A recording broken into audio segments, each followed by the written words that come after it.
Welcome to Freedom on Fire. This is your host, Robert Bob TV Brown. Well, today is the big day for the tax bill vote, the GOP tax plan. And it goes into voting session today. We already got a go from Senator John McCain. I hope that don't surprise you. Healthcare is one thing, but you got to remember he's married to a Bush. Anheuser-Busch. So this tax benefit plan is a good thing for him and his wealthy, good-looking wife. She look a whole lot better than Milana. I'll tell you what, John McCain, you got a good-looking wife, man. And she's rich. You's a lucky man. You married well. You married up big time, bro. That's all I can say. But these tax plans will really do wonders for people who are in the category of John McCain, who are in the category of the Clintons. I wouldn't be surprised some Democrats vote for it. People like Claire McCaskill. Most of the people in Capitol Hill is going to benefit from this. Why? Because a lot of them are already millionaires. So them standing against this and letting the Republicans have the final win on Trump's side, the only thing that puts them in a position where they want to be standoffish is because when campaign season comes, those who really going to vote no on a lot of things that Trump proposed is going to be able to say, hey, this person voted for this person voted for that.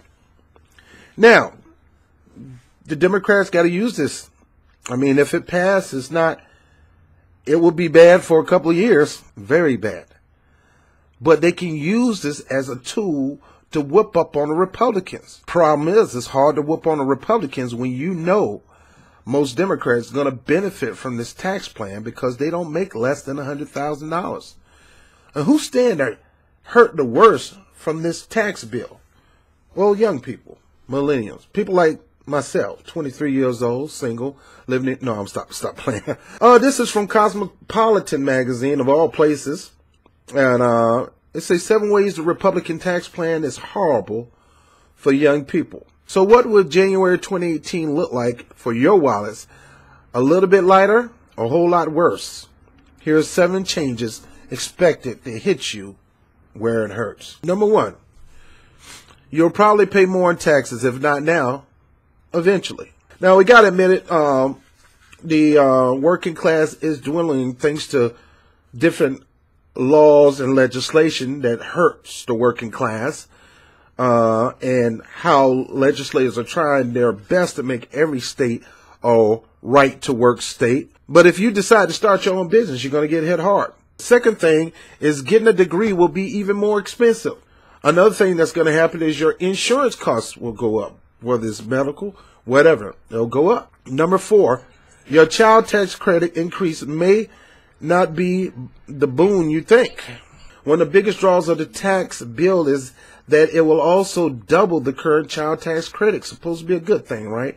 Taking it from $1,000 per child to $2,000 per child in exchange for increase. The credit is now open to all females making up to $294,000 under the House plan or $500,000 under the Senate plan, meaning that the wealthy will now be able to get a credit under the Senate plan, whereas they earned too much to receive it before. But low-income earners, even some middle-class earners, won't see the full credit at all. The credit continues to be partially refunded under the Senate plan, and your credit is limited to 15% of your income once you earn $2,500, meaning only high-income families would even have a shot at receiving the $2,000 deductible.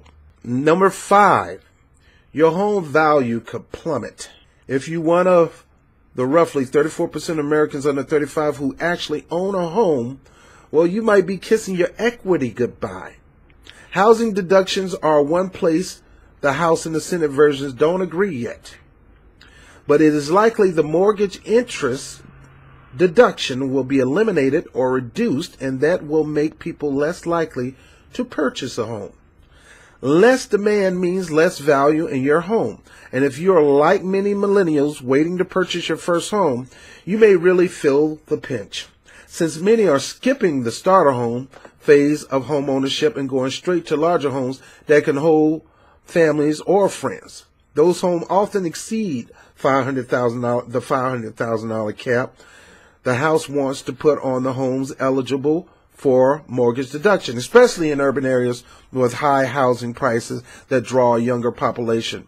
No wonder the National Association of Realtors is opposing this tax plan. Number 6, you may need to start funding a private school education.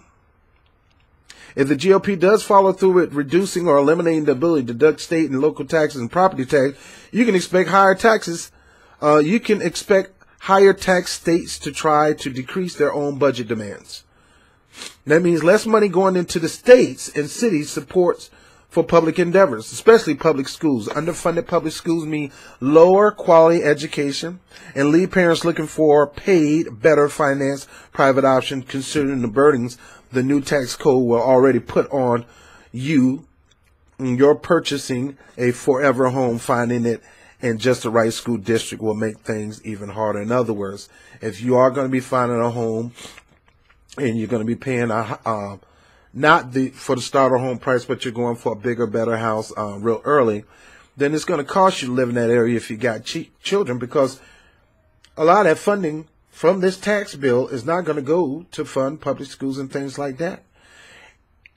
It's actually going to benefit those who are doing charter school, private schools, and things like that. Now, I'm open to all kinds of school system, but with him having Betsy DeVoe as educational secretary, this benefit people like her and not the public school system.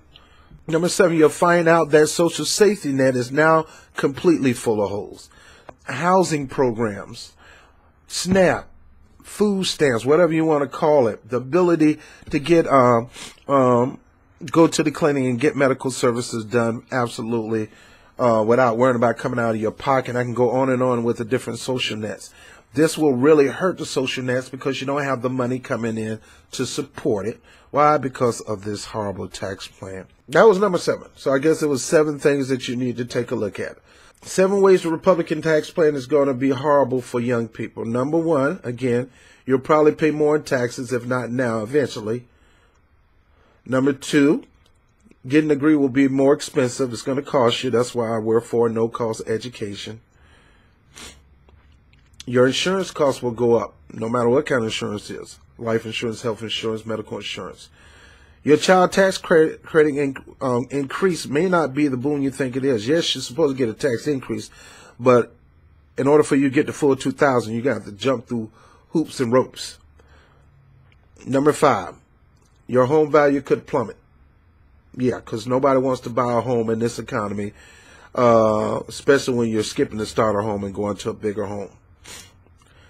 You may need to start funding in private school education. Why? Because there's no money going into the public school system. It's being cut tremendously down, and a lot of that money is being transferred over to charter schools and private schools and boarding schools. Nothing wrong with charter school, private school, and boarding school, but it should be an even playing field.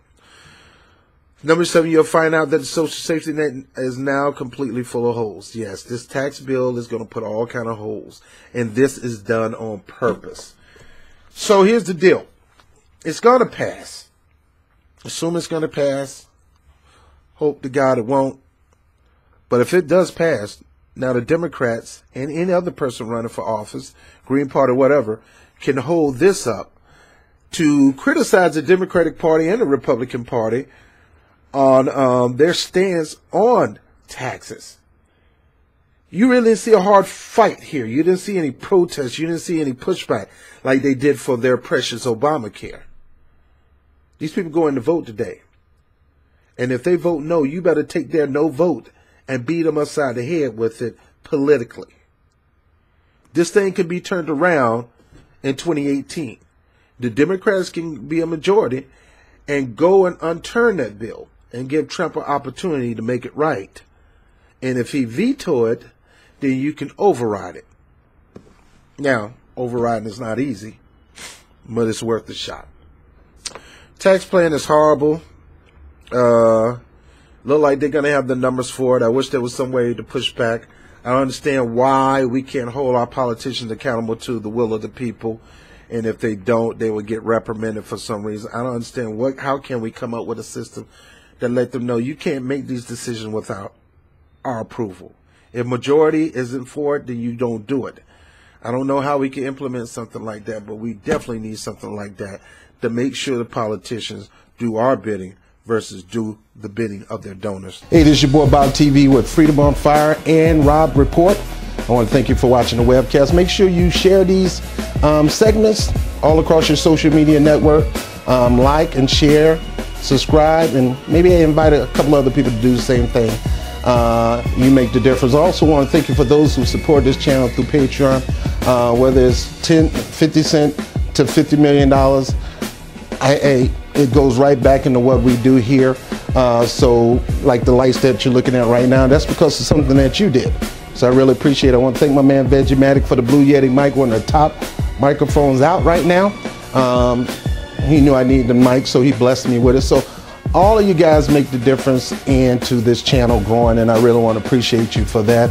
Also, by all means, again, continue to share your comments at the bottom of each video. Just don't get so visceral to the people who may disagree with me or may disagree with you.